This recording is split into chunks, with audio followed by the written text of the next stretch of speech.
Good morning, I'm Kenneth Moten. And I'm Janae Norman. Here are the top 5 things to know this Thursday. Number 1, a possible end to the 2-day siege at the U.S. Embassy in Baghdad. Iranian-backed protesters have withdrawn from the U.S. compound. The Pentagon is staying on top of the crisis, sending hundreds of additional troops to the Middle East overnight just in case new violence breaks out. Secretary of State Mike Pompeo has canceled a planned trip to Ukraine because of the tensions in Iraq. Number 2, the Senate reconvenes next week as major questions surrounding President Trump's impeachment trial. President Trump, who rang in the new year, Mar-a-Lago, says he's happy for a trial to take place. One especially eager potential witness is the president's personal attorney, Rudy Giuliani. He told ABC's Keir Phillips he's willing to testify. No timetable has been set for an impeachment trial, but the Senate has released its calendar for 2020 with the entire month of January left blank. On to number 3, it appears 5 crew members of a fishing boat that sank off Alaska are lost. The Coast Guard has suspended its search. It rescued 2 others from a lifeboat, but found another lifeboat nearby empty. The Scandies Rose was a crabbing boat based in Kodiak. The crew of the crabber Time Bandit, featured on the show Deadliest Catch, tweeted that they were deeply saddened by the loss. We head to Texas for number 4, where a woman killed on New Year's Eve by what police say may have been celebratory gunfire in the Houston area. 61-year-old Philippa Ashford was setting off fireworks with family and friends when she clutched her body and said, quote, "I think I've been shot." She fell to the ground and died. We have a dead citizen on our hands. If it was celebratory gunfire, I want retribution. I want the person that is responsible for this to be held accountable. The family deserves that. Authorities believe the gunfire came from outside the family's immediate neighborhood. And finally, number 5, a different medical problem. An Atlanta area 2nd grader swallowed one of his Airpods. And the x-ray shows it right there in his stomach. The boy was worried that it would play music from his old phone instead of the one he got for Christmas. The ER doctor says this too shall pass, but for now, his stomach will hear some good beats. Yep.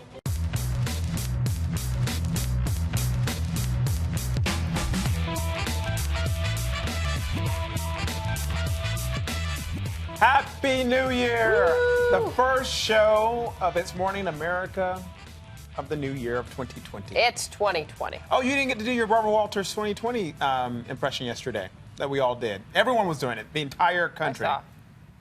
Okay, you want to go ahead and do it? No. Okay. You want me to do it? No.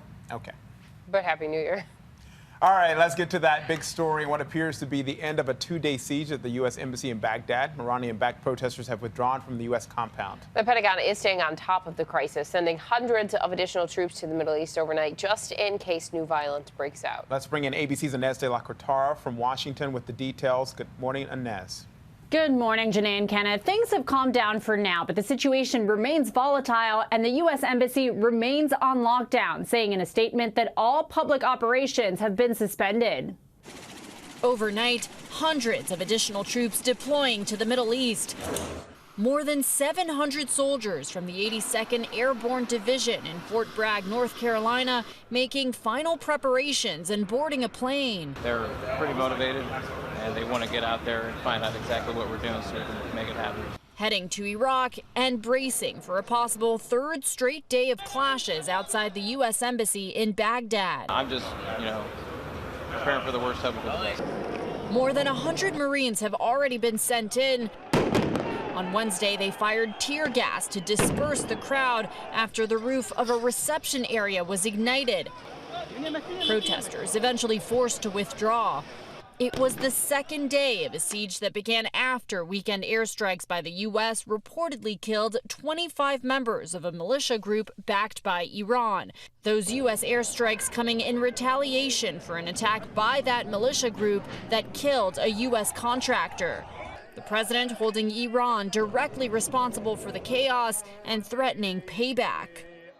Secretary of State Mike Pompeo canceling his first official visit to Ukraine to stay in Washington and monitor the situation. Tweeting overnight, spoke today with Iraqi Prime Minister al-Mahdi, who agreed that Iraq would continue to uphold its responsibility to keep U.S. personnel secure and would move the Iran-backed attackers away from the U.S. Embassy in Baghdad. Will continue cooperation to hold Iran and its proxies responsible. And tensions with Iran have been at an all-time high ever since President Trump got rid of the nuclear deal and increased sanctions on Iran. Many worried that the situation here will only continue to escalate. Janae and Kenneth. All right, it really does feel like things are at a fever pitch there. Inez, thank you. Now to the major uncertainty surrounding President Trump's Senate impeachment trial. House Speaker Nancy Pelosi still has not turned over the articles of impeachment to the Senate, but when she does, will the trial include testimony from key witnesses? Republican Susan Collins says she's open to that idea, breaking ranks with Senate leadership, and it only takes 51 votes to make that happen. ABC's Gear Phillips has details. A new year and an impeachment trial looming, but the president kicking off 2020 in Mar-a-Lago sounding optimistic. As far as I'm concerned, I'd be very happy with the trial because we did nothing wrong. The key question for senators, will that trial include witnesses, as Democrats have been pushing for? Republican Senator Susan Collins now says she is open to witnesses, and she's taking issue with the Senate Majority Leader. It is inappropriate, in my judgment, for senators on either side of the aisle to prejudge the evidence. Collins is the second Republican senator to criticize McConnell after he vowed to work in total coordination with the White House on the president's trial. As fellow Republican Lisa Murkowski said, she was disturbed when she heard that. But the president does have one eager witness, his personal attorney, Rudy Giuliani, who ushered in the new year at the president's bash here in Florida. The man at the center of the Ukraine controversy telling me he's willing to testify and more. Does the president want you to testify in the trial? Would you testify in the trial? I would testify. I would do demonstrations. I'd give lectures. I'd give summations. Or I'd do what I do best. I'd try the case. I'd love to try the case. The big question lawmakers are asking now as we begin the new year is when or even if a Senate trial will take place. House Speaker Nancy Pelosi still hanging on to the articles of impeachment and has given no indication of a timetable for sending those to the Senate. And right now, there is no meeting for Senate leaders on the schedule. Kira Phillips, ABC News, West Palm Beach. And the new year brings a handful of new state laws. Illinois has joined the growing list of states to legalize recreational marijuana. It's also the first state where the legislature adopted the law as opposed to voter initiatives. Also in Oregon, the latest state to ban single-use plastic bags at grocery stores. Shoppers must now bring their own bags or pay a small fee for paper ones. And texting and driving is against the law in Florida. The penalty for first-time violators is a $30 fine plus court costs. There's a $60 fine if you're caught texting in a school or work zone. Well, now to those deadly and devastating wildfires raging across Australia. At least 18 people have died. Firefighters are struggling to contain the fires, which have been burning since September, and those flames are showing no signs of stopping. Oh my God! This morning, dramatic new video showing people surrounded by flames and taking refuge on a beach in Australia. The massive and deadly wildfires have already burned more than 12 million acres, blocked roads and knocked out power for thousands of people. Strong winds pushing the fires toward homes, leading thousands of people to flee to the shoreline. So we came down to the beach to evacuate and get closer to some clean air. A fire crew in New South Wales was forced to take shelter in their truck. When we were in there, in the thick of it, we thought that this could be it. It was right on my window. The side of my truck got melted. Dozens of homes in one coastal town were destroyed before the winds shifted, sparing the rest of the town. People are now returning to see what's left. The really sad thing is that so much of the housing stuff around here was, I don't know, hand-built by people, making their own homes and stuff. This morning, the country's prime minister urged people to be patient. For those places where there is still stores and other assistance to be provided, it is on its way. These fires, which have been burning for months, are also taking a toll on livestock and wildlife. Australia's Environment Minister now says as many as 30% of koalas in one hard-hit area may have been killed in the fires. On a scale out of 10, fires, the worst fires we've had in the past would be a, 6 out of 10. These fires are a 20 out of 10. Oh, wow. Workers at this clinic tell ABC's Maggie Ruley the koalas they rescued this year were in the worst shape they've ever seen. Do you think there's a future where there's a world without koalas? If it continues like this, yes. And the conditions for fires could get even worse. Forecasters say strong winds are expected to return this weekend. Back here at home, it was a violent and deadly start to the new year in St. Louis. 5 people were shot to death shortly after midnight. Police were called to a neighborhood and found 3 shooting victims. They haven't released any details about what led to the shooting. A few hours later, police found another man dead from gunshots. The 5th victim was gunned down late Wednesday morning. At least 7 people were shot at a bar in West Virginia on New Year's Day. About 50 people were inside this hookah bar in Huntington when gunfire rang out. Police say a dispute between 2 people may have led to the shooting. Several people were found shot inside and outside the bar. No fatalities were reported and no arrests have been made. Sad news from the sports world this morning as former New York Yankees pitcher Don Larson has died after battling cancer. He's the only pitcher to throw a perfect game in the World Series. It happened in 1956 and produced one of baseball's most famous images, catcher Yogi Berra leaping into Larson's arms. Don Larson passed away last night. He was 90 years old. And another passing to note this morning, a legend in professional basketball has died. David Stern was commissioner of the National Basketball Association for 30 years, starting in 1984. In that time, he transformed the NBA from a league in danger of going broke into a multi-billion-dollar industry. Stern put the focus on star players like MJ, Michael Jordan there, who tweeted, "Without David Stern, the NBA would not be what it is today." David had a deep love for the game of basketball and demanded excellence from those around him. LeBron James, another star, also tweeted a tribute saying, "Thank you for your commitment to the beautiful game of basketball that has changed so many young adult and kids' lives. And more importantly, your vision to make our game become worldwide was a vision only you can make happen." David Stern was 77. Well, now to some candid revelations from Alex Trebek about his battle with pancreatic cancer. For an ABC News special airing tonight, the longtime Jeopardy host and his wife, Jean, sat down for the first time together for a personal interview with Good Morning America's Michael Strahan. What's the toughest part for both of you, I'd want to say? I'd say for me, it's when I see him in pain and I can't help him. And when he doesn't eat right. When he has too much diet soda. Back off, Michael. I'm not saying anything. I'm 79. If you get to be 79 and be in as good a shape as oh, wait a minute, I'm not in a great shape. Darn. Blew that one, Trebek. That Trebek humor there. You can see more of Alex and Jean in the ABC News special, What is Jeopardy? Alex Trebek and America's most popular quiz show, airing tonight at 8/7 Central here and on ABC. Do you know you're married tonight? And the annual Rose Parade kicked off the new year in Pasadena. The theme of the 131st parade was the power of hope. Thousands lined the streets to get a glimpse at the elaborate floats. It was also a celebration of diversity with 3 Latina grand marshals. Olympic gymnast Lori Hernandez, actress Gina Torres, and the legendary Rita Moreno.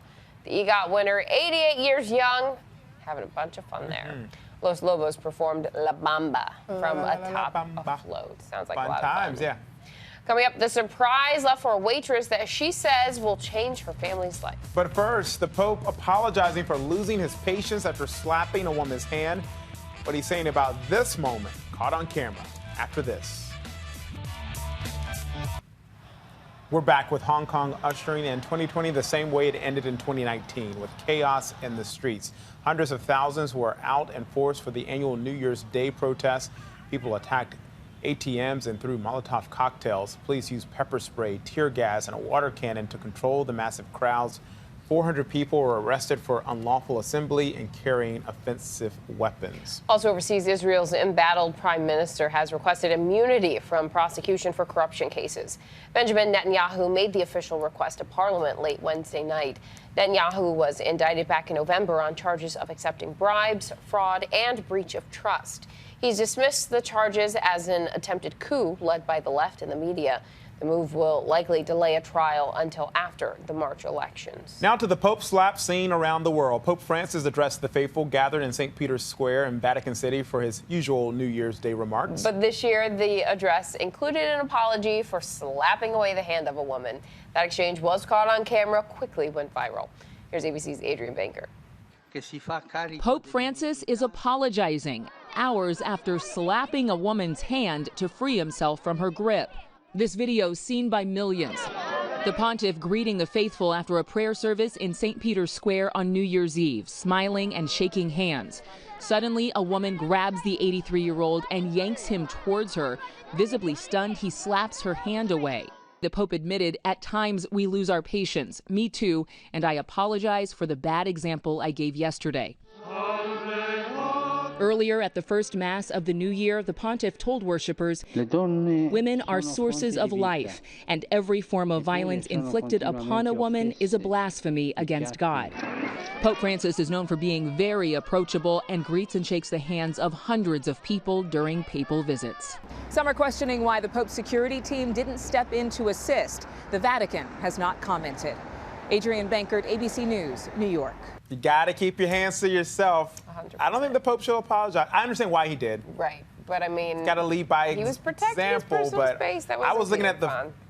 leading by example was the first thing I noticed. The first act he did, which was the slap. And I'm just get off me. Yeah, well, I mean. Yeah. All right. Well, let's check our notifications now. Starting with thousands of swimmers taking the polar bear plunge at New York's Coney Island. Yep, this was the 116th New Year's Day swim at the famous seashore. And may have been one of the warmest. The air temperature was 40, while the water was 45 degrees, I think it was. So I that's guess still a if we're little talking winter. chilly there. Yes, very much so. The water temperature in Lake Minnetonka near Minneapolis was less than half that, but hundreds dove in anyway. Many wore costumes. Both events raised money for charity. Fine. Next, what a way to start the new year. A group of South Florida fishermen caught a 13-foot great white shark. That's a big shark. Nothing had happened for 3 hours on their charter trip, and then they knew they'd hooked a big one. Took everyone on the boat more than an hour to reel it in. They tagged it and measured it and let it go. Great white sharks are a protected species. So just for fun and research? Just for fun, yeah. Okay, next, check out these tumbleweeds. Overtaking a highway and trapping drivers in their cars in Richland, Washington. The tumbleweeds were as high as 20 to 30 feet in some places. The road was closed in both directions. Snow plows were used to clear the scene. No injuries were reported. Could you imagine the 911 calls? Yeah. How do you even find the person I have no idea. in their car? Terrifying. Hey, next to the rare glimpse inside the beehive. Yep, Beyonce has shared a year-end review video on Instagram featuring a fast forward of some of the singer's favorite photos and biggest moments from 2019. But tucked inside that video is a special treat, 2 never-before-seen photos of her 2-year-old twins. The final photo in the video shows 2-year-old son Sir and 2-year-old daughter Rumi posing with their celebrity parents, along with big sister Blue Ivy. That's a billion-dollar picture right there. It certainly is. Meanwhile, Blue Ivy has a birthday coming up. She will turn 8 on January 7th. Happy birthday, Blue. Beautiful family. Well, it's the start to a new year, and for one waitress, 2020 is off to an incredible beginning. And it's one that she says is nothing short of life-changing. Will Gans has her story. I'm going to build a future because of this. My kids have a future, and I have a home. It's a big deal. It's a really big deal. A new year and a new start for Danielle Franzoni, a waitress in Michigan who says her life was changed thanks to the generosity of 2 customers. The tab, $23. The tip, $2,020. I had actually woke up at like 4 o'clock that morning to my neighbor's house being engulfed in flames. So I came to work like super emotional. They wrote on the receipt, Happy New Year, Danielle, 2020 tip challenge. I cried. I started crying and went right to my manager and asked him if it was real. And I'm still like in complete shock. I am. Like it's, that doesn't happen to people like me. The single mother of 3 kids with a daughter on the way is now 2 years sober from opioids. She just moved north of Detroit for a fresh start with nothing but the clothes on her back, spending time in a homeless shelter before landing a job at this restaurant. The 2 regulars who left the tip, likely unaware of the full gravity of their gift. A second chance. It's a blessing. I'm trying to bring my kids home. I'm trying to, do right. And I'm a server. I don't make great money. I moved into my own house today. Like that was able to happen. And I did that today. They gave my kids a life that they don't even know that they didn't have. And I have a chance. Danielle is also going to be able to get her driver's license now for the first time in 10 years. That will allow her to see all of her kids and teach her daughter to drive next year. It's a very nice story there. Very nice story. Great way to start 2020. Well, coming up, what to watch out for on this Thursday, the second day of the year. And what 2020 could mean for people who use e-cigarettes and vaping products. After this. Here's what to watch out for today. Millions of people are traveling home after the holiday. More than 2.6 million travelers are expected to fly today. That's about 250,000 more than a normal travel day. And Sunday is expected to be even busier. A compromise on vaping is in the works. As soon as today, the Trump administration may announce a ban on fruity and sweet flavors in the cartridges used in e-cigarettes. But published reports say the restriction won't apply to the tank systems used in vape shops. And UPS expects 1.9 million packages to be returned through its network today. That's up 26% from a year ago in what's being called National Returns Day. Now that the holidays are over, people are getting around to returning gifts that they don't like. We have so many national days. So many. Is there a national day for national days? I think that there actually is. That brings us to the question of the day. What gift did you get that you want to return? Or, I mean, something that you bought that you want to return. I have to return this step stool. Okay. Feel free to put your loved ones on blast in the comments. Tweet us. Yeah, Adam. No. At them, at us, at ABC News Live. Tell us about your least favorite gift and what you're returning. Finally, from us this morning, a woman in Atlanta drove for Uber but got a lift from a passenger. LaTanya Young had dropped out of Georgia State University because of a $700 unpaid bill. A year ago, she mentioned that to a passenger, Kevin Etch.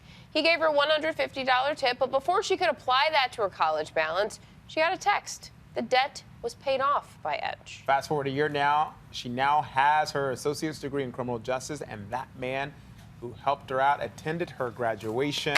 Just an incredible moment for everyone all around there. Yep. Love that story, and it's a good one to end on here for our first show of 2020. 2020. This is 2020. There it is. Woo! She did it. That's it from us. Barbara's so happy with you. Yeah. Love it. Bye. Have a good one.